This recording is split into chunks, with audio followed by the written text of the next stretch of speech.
Hello everyone, இன்றைக்கி வந்து பசங்களுக்காக ஹோம்மேட் க்ளே பண்ண போகிறேங்க. வாங்க எப்படி பண்ணுறதுன்னு பார்க்கலாம்.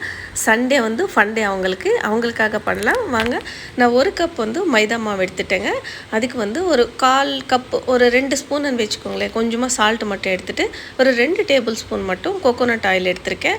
அதுக்கப்புறமா தண்ணி கூட மிக்ஸ் பண்ணலாம், கொஞ்சம் நல்லா வாசமாக இருக்கும் அப்படின்ட்டு நான் ஒரு 4 ஸ்பூன் வந்து ரோஸ் வாட்டர் மிக்ஸ் பண்ணியிருக்கேங்க. அவ்வளோதாங்க, எல்லாமே நம்ம மிக்ஸ் பண்ணலாம். சப்பாத்தி மாவோட கொஞ்சம் டைட்டாகவே பிசைஞ்சுக்கோங்க. ஏன்னா உப்பு போட்டதுனால கொஞ்சம் லூஸ் வர சான்ஸ் இருக்குது. பிசைஞ்சிட்டு நம்மக்கிட்ட பொட்டு கலர்ஸ் இருந்தாலும் யூஸ் பண்ணலாம், இல்லை மஞ்சள் குங்குமம் அந்த மாதிரி இருந்தாலும் யூஸ் பண்ணலாம். நான் வந்து பசங்களோட ப்ராஜெக்ட்டுக்காக வாங்கின கலர்ஸ் இருந்ததுங்க, அந்த கலர்ஸ் யூஸ் பண்ணி நம்ம பிசையலாம். நான் வந்து 5 பால்ஸாக பண்ணிவிட்டேன். 5 கலர்ஸ் பண்ணலாம். பாருங்கள், நம்ம இழுக்கும் போது எவ்வளோ ஸ்மூத்தாக இருக்குது பாருங்கள். இதே மாதிரி எல்லா கலர்ஸ் அப்ளை பண்ணிக்கலாம். நான் வந்து சாட்டர்டே நைட்டே பண்ணிவிட்டு சண்டே மார்னிங் எந்திரிச்ச உடனே உங்களுக்கு கொடுத்துட்டு அவ்வளோ ஹாப்பியாக இருந்தாங்க. பிடிச்சிருந்தா சப்ஸ்கிரைப் பண்ணுங்கள்.